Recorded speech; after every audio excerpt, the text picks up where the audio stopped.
जामिया फैज़ान अहमदी अज़ीमुश्शान है। जामिया फैज़ान अहमदी अज़ीमुश्शान है। अस्सलामु अलैकुम वरहमतुल्लाहि वबरकातुहू। मारा प्यारा विद्यार्थी मित्रों, આપણે ગણિત વિષયની અંદર આજથી ધોરણ 7 પ્રકરણ નંબર 1 પૂર્ણાંક સંખ્યાઓ ઇન્ટીજર નંબર્સ વિશે અભ્યાસ કરીશું।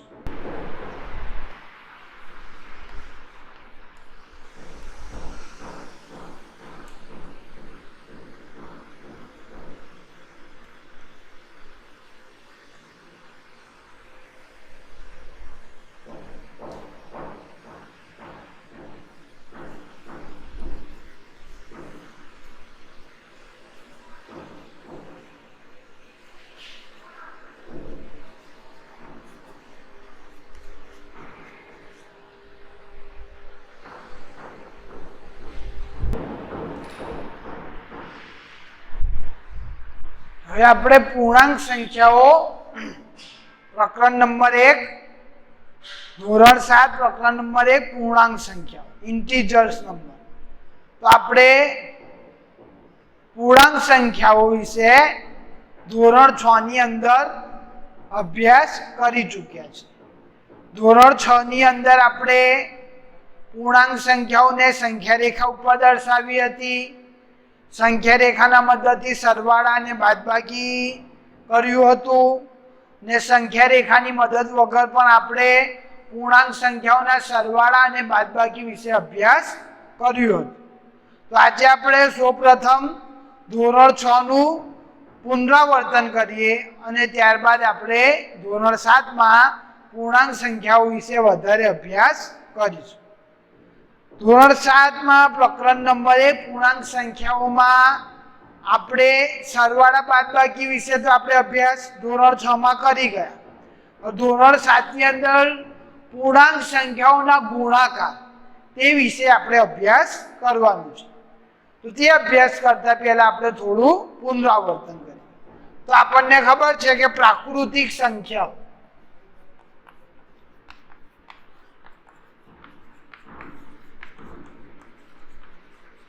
પ્રાકૃતિક સંખ્યાઓ કેપિટલ N સંકેતમાં આપણે એને પ્રાકૃતિક સંખ્યાઓને કેપિટલ N વડે દર્શાવીએ છીએ નેચરલ નંબર્સ। તો પ્રાકૃતિક સંખ્યાઓમાં કોનો સમાવેશ થાય છે? તો 1 2 3 4 5 6 અનંત સુધી ઇન્ફિનિટી। પ્રાકૃતિક સંખ્યાઓને આપણે કેપિટલ N વડે દર્શાવીએ છીએ। પ્રાકૃતિક સંખ્યામાં 1 2 3 4 5 6 7 અનંત સુધી સંખ્યાઓનો સમાવેશ થાય છે। ત્યારબાદ આપણે પૂર્ણ સંખ્યાઓ વિશે અભ્યાસ કર્યો। હોલ નંબર પૂર્ણ સંખ્યાઓને આપણે કેપિટલ W વડે દર્શાવીએ છીએ અને પૂર્ણ સંખ્યાઓમાં પ્રાકૃતિક સંખ્યાઓ અને શૂન્ય પ્રાકૃતિક પૂર્ણ સંખ્યાઓમાં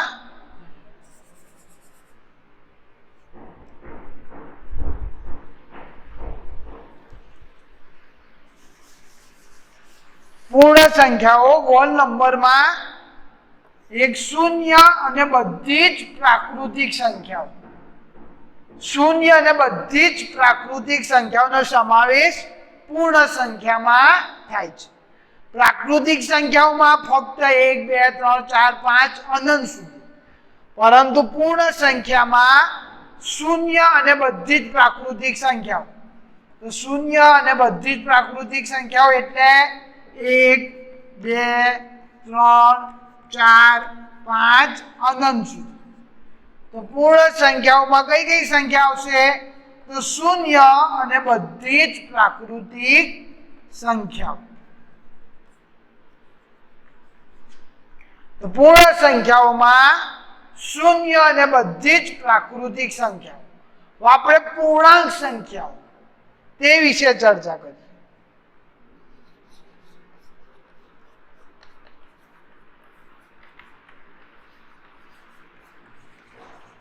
ઇન્ટીજર નંબર. તો પૂર્ણાંક સંખ્યાઓમાં પૂર્ણ સંખ્યાઓ તો આવશે જ. પૂર્ણાંક સંખ્યામાં પૂર્ણ સંખ્યાઓ તો આવશે જ. એટલે શૂન્ય અને બધી પ્રાકૃતિક સંખ્યાઓ તો આવશે જ. પરંતુ પૂર્ણાંક સંખ્યાઓમાં શૂન્યની ડાબી બાજુએ પણ સંખ્યાઓ આવે છે. પૂર્ણાંક સંખ્યાઓમાં શૂન્યની ડાબી બાજુએ જે સંખ્યાઓ આવે છે, આ 1 2 3 4 5 શૂન્યની જમણી બાજુએ છે. પરંતુ પૂર્ણાંક સંખ્યાઓમાં શૂન્યની ડાબી બાજુની સંખ્યાઓ પણ અને શૂન્યની જમણી બાજુની સંખ્યાઓનો પણ સમાવેશ થાય છે. એટલે આપણે પૂર્ણાંક સંખ્યાઓમાં ઋણ પૂર્ણાંક,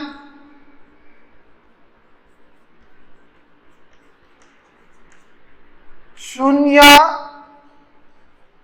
અને ધન પૂર્ણાંક અથવા તો નેચરલ નંબર, આ ત્રણ સંખ્યાઓનો સમાવેશ થાય.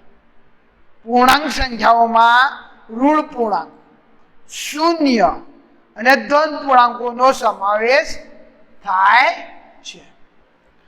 ઋણ પૂર્ણાંકો એટલે કઈ કઈ સંખ્યાઓ આવશે?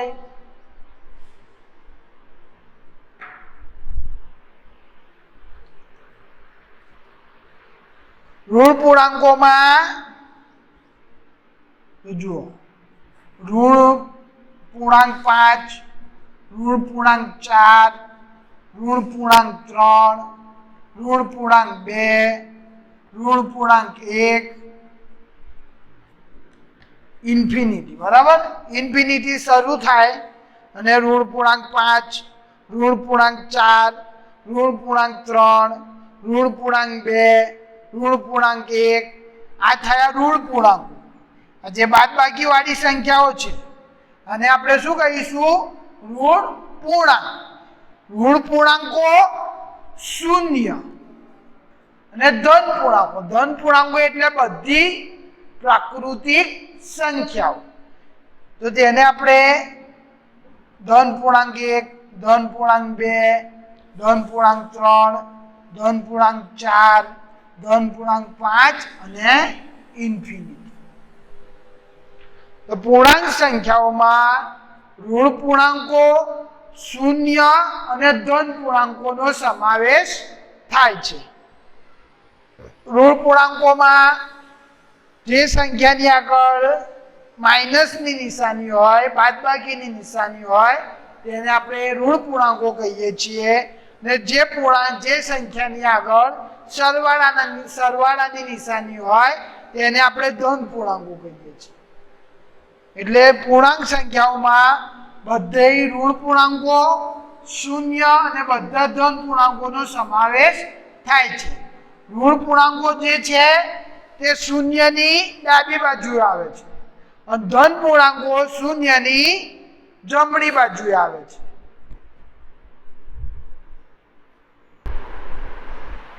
હવે જુઓ, જેમ પ્રાકૃતિક સંખ્યાઓ ધન પૂર્ણાંકોમાં ઇન્ફિનિટી છે જમણી બાજુ, તેમ ડાબી બાજુ પણ ઋણ પૂર્ણાંકોમાં ઇન્ફિનિટી અસંખ્ય સુધી છે.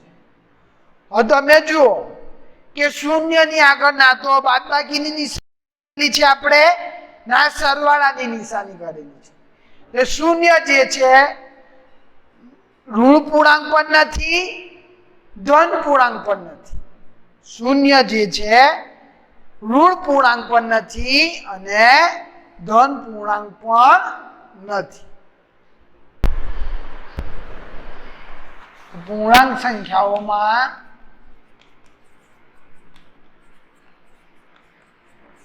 બધા ઋણ પૂર્ણાંકો અને બધા ધન પૂર્ણાંકો. ધન પૂર્ણાંકોમાં આપણે સંખ્યાઓની આગળ સરવાળાની નિશાની નહીં કરીશું તો ચાલશે. બરાબર? આવું હોય 1 2 3 એટલે આપણે ધન પૂર્ણાંકો સમજીશું અને જે સંખ્યાની આગળ બાદબાકીની નિશાની હશે તેને આપણે ઋણ પૂર્ણાંકો, નેગેટિવ ઇન્ટીજર્સ સમજીશું. ને આ શૂન્ય જે છે ના તો ઋણ પૂર્ણાંક છે ના ધન પૂર્ણાંક છે. એટલે પૂર્ણાંક સંખ્યાઓમાં ઋણ પૂર્ણાંકો, શૂન્ય અને બધા ધન પૂર્ણાંકોનો સમાવેશ થાય છે.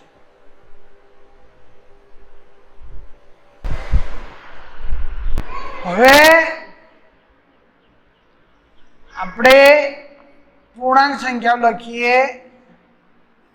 -7 થી શરૂ કરીએ. ઋણ પૂર્ણાંક 7 ઇન્ફિનિટી, ઋણ પૂર્ણાંક 7 ની ડાબી બાજુ ઇન્ફિનિટી સુધી, ઋણ પૂર્ણાંક 7, ઋણ પૂર્ણાંક 6, ઋણ પૂર્ણાંક 5, ઋણ પૂર્ણાંક 4, ઋણ પૂર્ણાંક 3, ઋણ પૂર્ણાંક 2, ઋણ પૂર્ણાંક 1, શૂન્ય, ધન પૂર્ણાંક 1, ધન પૂર્ણાંક 2, ધન પૂર્ણાંક 3, ધન પૂર્ણાંક 4, ધન પૂર્ણાંક 5, ધન પૂર્ણાંક 6, ધન પૂર્ણાંક 7, ઇન્ફિનિટી અનંત સુધી. હવે શૂન્યની ડાબી બાજુએ ઋણ પૂર્ણાંકો આવેલા છે. શૂન્યની ડાબી બાજુએ ઋણ પૂર્ણાંકો આવેલા છે.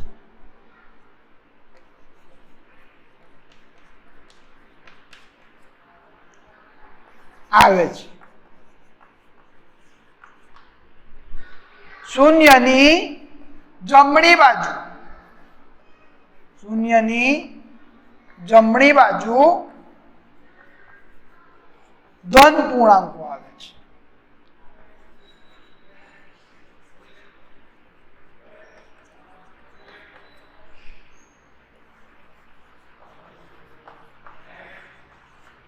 શૂન્ય જે છે, શૂન્ય એ ધન પૂર્ણાંક પણ નથી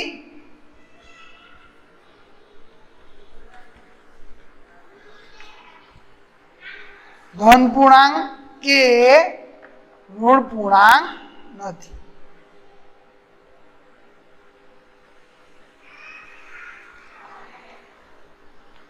શૂન્ય ધન પૂર્ણાંક પણ નથી કે ઋણ પૂર્ણાંક પણ નથી. શૂન્યની ડાબી બાજુએ ઋણ પૂર્ણાંકો, શૂન્યની જમણી બાજુએ ધન પૂર્ણાંક. શૂન્ય ધન પૂર્ણાંક પણ નથી, ઋણ પૂર્ણાંક પણ નથી. હવે હંમેશા ઋણ પૂર્ણાંકો કરતા શૂન્ય મોટો હોય છે. અહીંયા ઋણ પૂર્ણાંક 1 અને શૂન્ય, તો આ બંનેમાંથી મોટો કોણ? શૂન્ય. એ બધા ઋણ પૂર્ણાંકો કરતા શૂન્ય મોટો, ને બધા ઋણ પૂર્ણાંકો અને શૂન્ય કરતા ધન પૂર્ણાંકો મોટા હોય છે.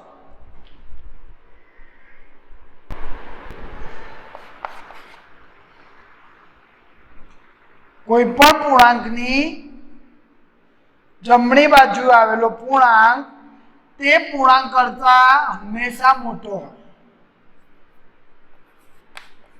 કોઈ પણ પૂર્ણાંક સંખ્યાની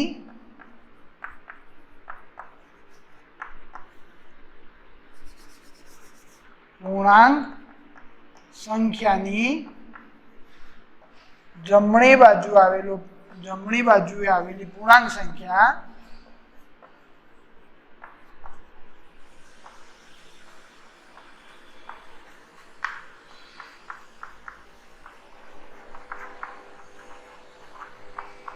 તે પૂર્ણાંક સંખ્યા કરતા હંમેશા મોટી હોય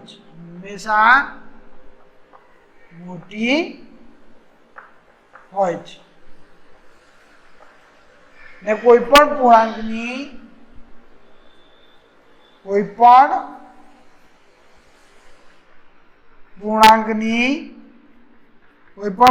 સંખ્યાની ડાબી બાજુએ આવેલી પૂર્ણાંક સંખ્યા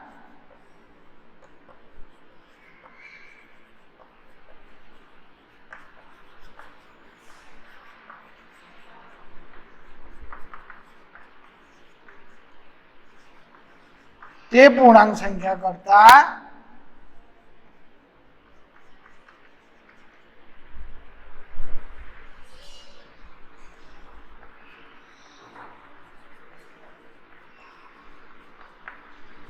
હંમેશા નાની હોય છે.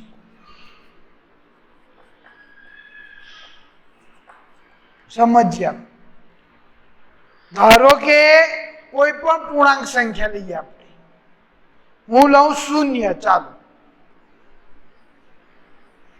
તો 0 ની જમણી બાજુ આવેલી જે પૂર્ણ સંખ્યાઓ છે, તો 0 ની જમણી બાજુએ કઈ કઈ પૂર્ણ સંખ્યા આવેલી છે? તો ધન પૂર્ણાંક 1, ધન પૂર્ણાંક 2, ધન પૂર્ણાંક 3, ધન પૂર્ણાંક 4, ધન પૂર્ણાંક 5, ધન પૂર્ણાંક 6, ધન પૂર્ણાંક 7, અનંત સુધી. તો કોઈ પણ પૂર્ણ સંખ્યા, અહીંયા આપણે કઈ પૂર્ણ સંખ્યા લીધી? 0. તો 0 ની કોઈ પણ પૂર્ણ સંખ્યાની જમણી બાજુએ આવેલી પૂર્ણ સંખ્યા તે પૂર્ણ સંખ્યા કરતા હંમેશા મોટી હોય છે. એટલે 0 ની જમણી બાજુએ આવેલી જે પૂર્ણાંક સંખ્યાઓ છે 0 કરતા હંમેશા મોટી છે. ને કોઈ પણ પૂર્ણ સંખ્યાની ડાબી બાજુએ આવેલી પૂર્ણાંક સંખ્યા, કોઈ પણ પૂર્ણાંક સંખ્યાની ડાબી બાજુએ આવેલી પૂર્ણાંક સંખ્યાઓ તે પૂર્ણાંક સંખ્યા કરતા હંમેશા નાની હોય છે. અહીંયા આપણે 0 લીધું છે, તો 0 ની ડાબી બાજુએ આવેલી પૂર્ણાંક સંખ્યાઓ 0 કરતા હંમેશા નાની છે. 0 ની જમણી બાજુએ આવેલી પૂર્ણાંક સંખ્યાઓ 0 કરતા હંમેશા મોટી હોય છે અને 0 ની ડાબી બાજુએ આવેલી પૂર્ણાંક સંખ્યાઓ 0 કરતા હંમેશા નાની હોય છે. મતલબ કે કોઈ પણ પૂર્ણાંક સંખ્યાની જમણી બાજુએ આવેલી પૂર્ણાંક સંખ્યા તે પૂર્ણાંક સંખ્યા કરતા હંમેશા મોટી હોય છે. કોઈ પણ પૂર્ણાંક સંખ્યાની ડાબી બાજુએ આવેલી પૂર્ણાંક સંખ્યા તે પૂર્ણાંક સંખ્યા કરતા હંમેશા નાની હોય છે.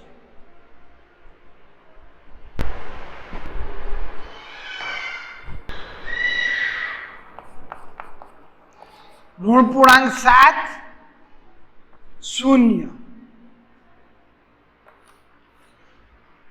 તો 0 અહીંયા છે, ઋણ પૂર્ણાંક 7 અહીંયા છે. તે 0 જે છે તે ઋણ પૂર્ણાંક 7 ની જમણી બાજુ આવેલો છે, અથવા તો ઋણ પૂર્ણાંક 7 એ 0 ની ડાબી બાજુ આવેલો છે. ઋણ પૂર્ણાંક 7 અને ઋણ પૂર્ણાંક 0, આ બંનેમાંથી કયો પૂર્ણાંક મોટો છે તે આપણે ચેક કરવું છે. તો 0 જે છે ઋણ પૂર્ણાંક 7 ની જમણી બાજુ આવેલો છે. અત્યારે જ આપણે અભ્યાસ કર્યો કે કોઈ પણ પૂર્ણાંક સંખ્યાની જમણી બાજુ આવેલી પૂર્ણાંક સંખ્યા તે પૂર્ણાંક સંખ્યા કરતા હંમેશા મોટી હોય છે. તો અહીંયા 0 એ ઋણ પૂર્ણાંક 7 ની જમણી બાજુ આવેલી પૂર્ણાંક સંખ્યા છે, માટે 0 એ ઋણ પૂર્ણાંક 7 કરતા મોટી પૂર્ણાંક સંખ્યા છે. એટલે કઈ નિશાની આવશે? તો આ બંનેમાંથી કોણ મોટું છે? તો ઋણ પૂર્ણાંક 7 કરતા 0 મોટા છે, માટે લેસ ધેન ની નિશાની આવશે. જે સંખ્યા મોટી હોય તે બાજુનું નિશાની આવશે. આ નિશાનીને આપણે શું કહીએ છીએ? Less than. એટલે ઋણ પૂર્ણાંક 7 એ 0 કરતા નાના છે. આ નિશાનીને આપણે શું કહીએ છીએ? Less than. હવે ધન પૂર્ણાંક 5 અને 0, ધન પૂર્ણાંક 5 અને 0. તો આ બંનેમાંથી કઈ સંખ્યા મોટી છે? તો 5 જે છે, ધન પૂર્ણાંક 5 એ 0 ની જમણી બાજુ આવેલી પૂર્ણાંક સંખ્યા છે. ને આપણે અભ્યાસ કર્યું કે કોઈ પણ પૂર્ણાંક સંખ્યાની જમણી બાજુ આવેલી પૂર્ણાંક સંખ્યા તે પૂર્ણાંક સંખ્યા કરતા હંમેશા મોટી હોય છે. તો અહીંયા ધન પૂર્ણાંક 5 એ 0 ની જમણી બાજુ આવેલી પૂર્ણાંક સંખ્યા છે, માટે ધન પૂર્ણાંક 5 એ 0 કરતા હંમેશા મોટો પૂર્ણાંક છે. તો કઈ નિશાની આવશે? તો ધન પૂર્ણાંક 5 અને 0. તો ધન પૂર્ણાંક 5 એ 0 ની જમણી બાજુ આવેલા છે, માટે ધન પૂર્ણાંક 5 એ 0 કરતા મોટા છે. એટલે કઈ નિશાની આવશે? ગ્રેટર ધેનની નિશાની આવશે. જે સંખ્યા મોટી હોય તે બાજુની નિશાની આવે. એટલે ધન પૂર્ણાંક 5 એ શૂન્ય કરતા મોટા છે. હજુ વધારે ઉદાહરણ જોઈએ આપણે.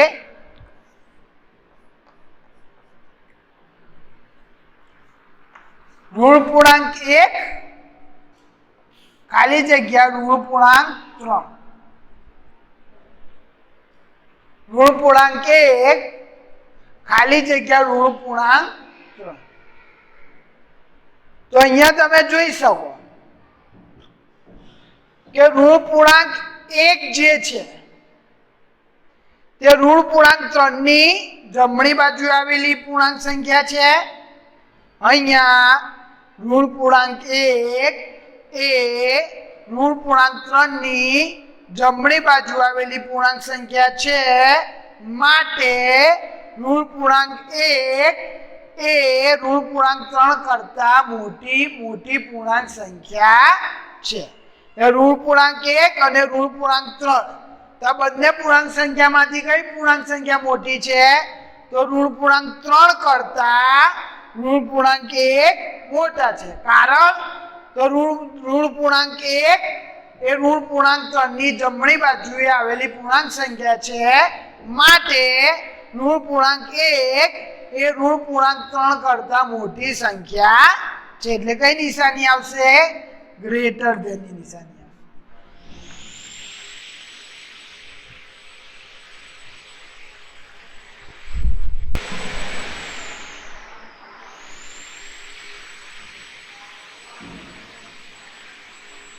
ઋણ પૂર્ણાંક 7 ખાલી જગ્યા ઋણ પૂર્ણાંક 6.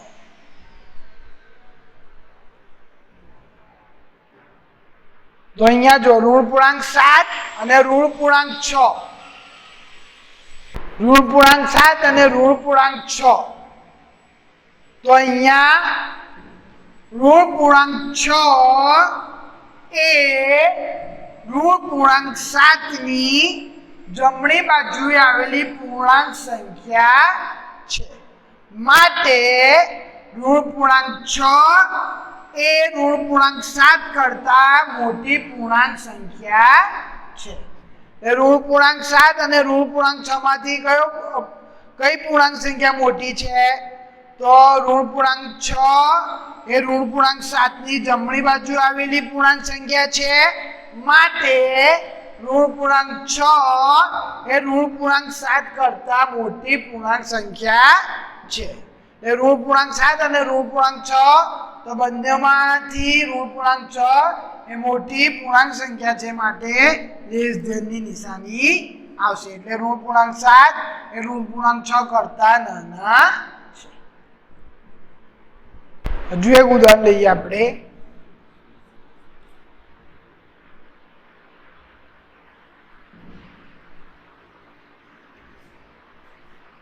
ઋણ પૂર્ણાંક 5 ધન પૂર્ણાંક 5.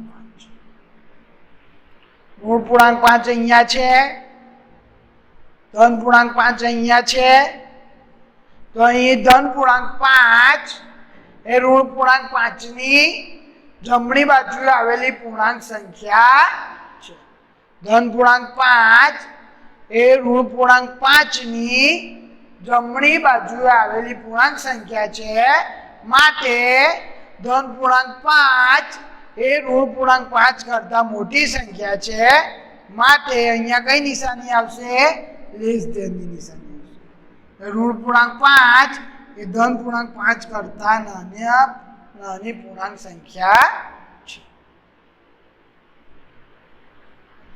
તો ફક્ત આપણે આટલું યાદ રાખવાનું કે કોઈ પણ પૂર્ણાંક સંખ્યાની જમણી બાજુએ આવેલી પૂર્ણાંક સંખ્યા તે પૂર્ણાંક સંખ્યા કરતા હંમેશા મોટી હોય છે. ને કોઈ પણ પૂર્ણાંક સંખ્યાની ડાબી બાજુએ આવેલી પૂર્ણાંક સંખ્યા તે પૂર્ણાંક સંખ્યા કરતા હંમેશા નાની પૂર્ણાંક સંખ્યા હોય છે.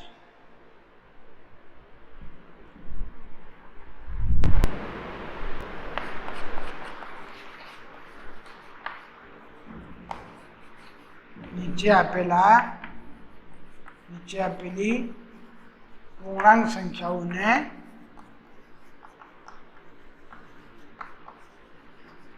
ચડતા ક્રમમાં ગોઠવો. ચડતા ક્રમમાં ગોઠવો. તો સંખ્યાઓ આપણને આપેલી છે 1 1 2 0 ઋણ પૂર્ણાંક 7 ઋણ પૂર્ણાંક 3.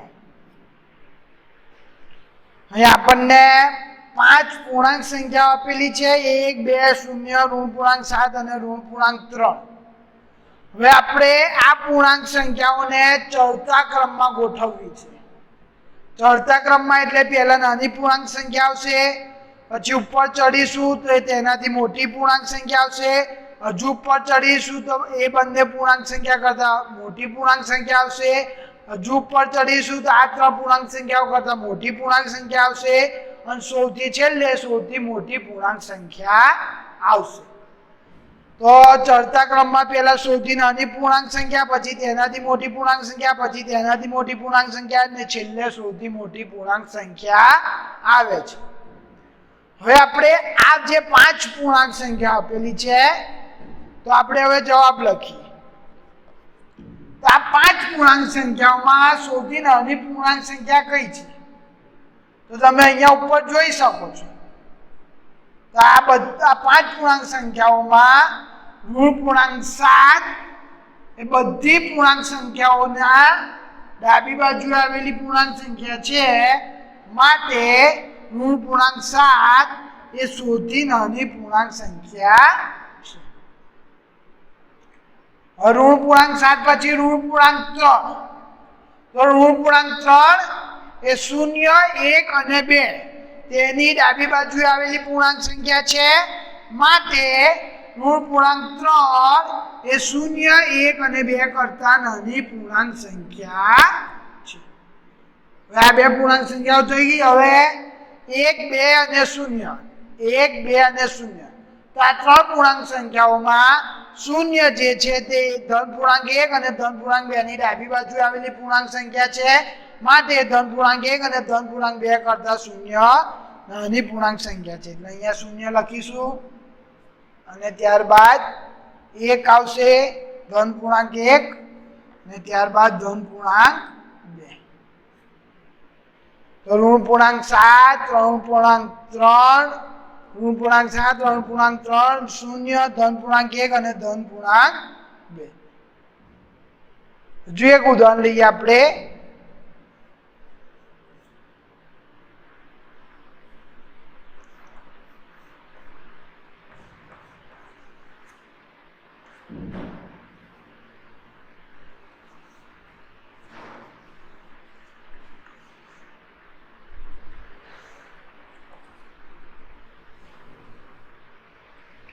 અહીંયા આપણને 5 પૂર્ણાંક સંખ્યા આપેલી છે. ઋણ પૂર્ણાંક 7 ઋણ પૂર્ણાંક 5 ધન પૂર્ણાંક 7 ધન પૂર્ણાંક 5 અને 0. તો આ બધી પૂર્ણાંક સંખ્યાઓમાં ઋણ પૂર્ણાંક 7 જે છે તે ઋણ પૂર્ણાંક 5 0 5 અને ધન પૂર્ણાંક 5 અને ધન પૂર્ણાંક 7 ની ડાબી બાજુ આવેલી પૂર્ણાંક સંખ્યા છે, માટે ઋણ પૂર્ણાંક 7 એ ઋણ પૂર્ણાંક 5 0 5 ધન પૂર્ણાંક 5 અને ધન પૂર્ણાંક 7 કરતા નાની સંખ્યા છે, માટે ઋણ પૂર્ણાંક 7 એ પહેલી આવશે. ઋણ પૂર્ણાંક 7 પછી ઋણ પૂર્ણાંક 5 એ 0 5 અને 7 ની ડાબી બાજુ આવેલી પૂર્ણાંક સંખ્યા છે, માટે ઋણ પૂર્ણાંક 5 એ 0 5 ધન પૂર્ણાંક 5 અને ધન પૂર્ણાંક 7 કરતા નાની પૂર્ણાંક સંખ્યા છે. હવે 0 5 અને 7. તો 0 જે છે તે 5 અને 7 ની ડાબી બાજુ આવેલી પૂર્ણાંક સંખ્યા છે, માટે 0 એ ધન પૂર્ણાંક 5 અને ધન પૂર્ણાંક 7 કરતા નાની સંખ્યા છે, એટલે 0 આવશે. હવે ધન પૂર્ણાંક 5 અને ધન પૂર્ણાંક 7 બાકી રહ્યા. તો ધન પૂર્ણાંક 5 એ ધન પૂર્ણાંક 7 ની ડાબી બાજુ આવેલી પૂર્ણાંક સંખ્યા છે, તો અહીંયા આવશે ધન પૂર્ણાંક 5 અને છેલ્લે ધન પૂર્ણાંક 7. આપણે આ જ પૂર્ણાંક સંખ્યાઓને ઉતરતા ક્રમમાં ગોઠવીએ. આ જ પૂર્ણાંક સંખ્યાઓને આપણે ઉતરતા ક્રમમાં ગોઠવીએ.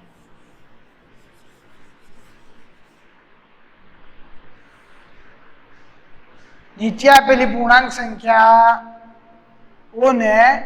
ઉતરતા ક્રમમાં ગોઠવો.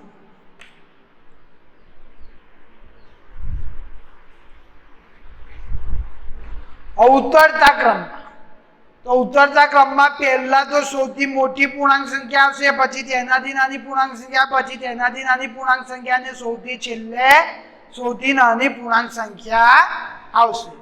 તો અહીંયા ધન પૂર્ણાંક 1, ધન પૂર્ણાંક 2, શૂન્ય, ઋણ પૂર્ણાંક 7 અને ઋણ પૂર્ણાંક 3.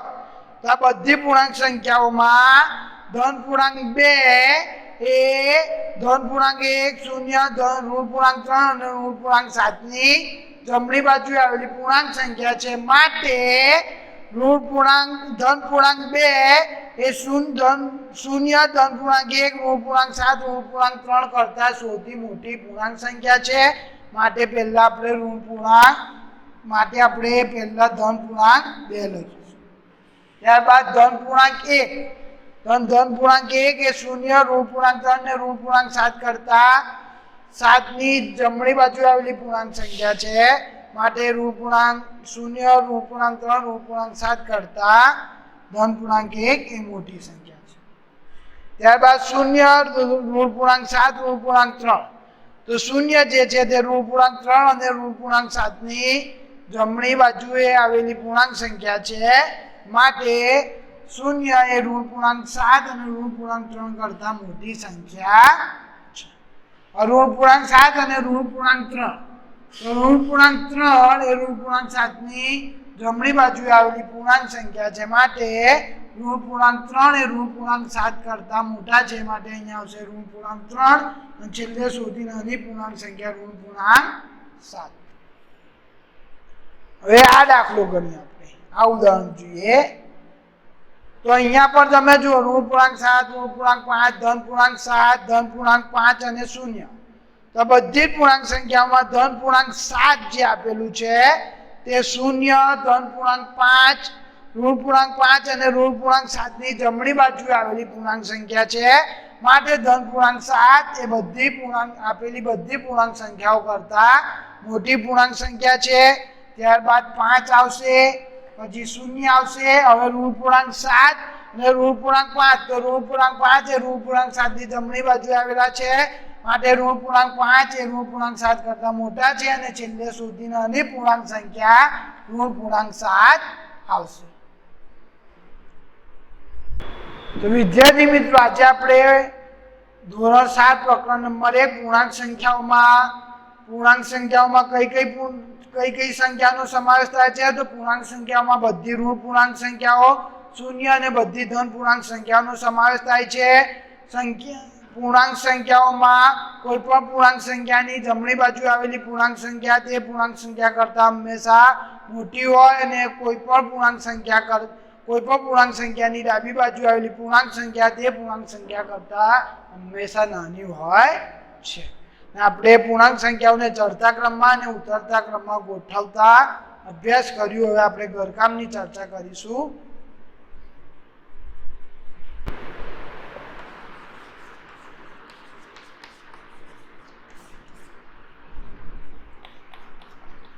નીચે આપેલી ખાલી જગ્યાઓ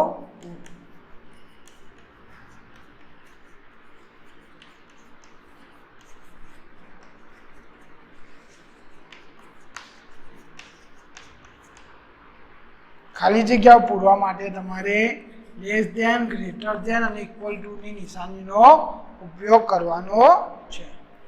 પહેલી ઋણ પૂર્ણાંક 5 ખાલી જગ્યા 0. બીજું ઋણ પૂર્ણાંક 7 ખાલી જગ્યા ધન પૂર્ણાંક 7. ત્રીજું 0 ઋણ પૂર્ણાંક 1. ચોથી 5 ધન પૂર્ણાંક 5 ખાલી જગ્યા ધન પૂર્ણાંક 7. પાંચમું ધન પૂર્ણાંક 7 ધન પૂર્ણાંક 6 ઋણ પૂર્ણાંક 6 અને છઠ્ઠું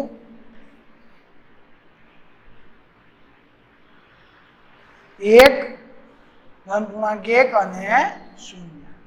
તો અહીંયા તમને આ 6 ખાલી જગ્યાઓ આપેલી છે. તમે આ 6 ખાલી જગ્યાઓમાં લેસ ધેન, ગ્રેટર ધેન અને ઇક્વલ ટુ નિશાનીનો ઉપયોગ કરીને આ ખાલી જગ્યાઓ પૂરવાની છે. પૂર્ણાંક સંખ્યાઓમાં વધારે અભ્યાસ આપણે નેક્સ્ટ લેક્ચરમાં કરીશું. Thank you.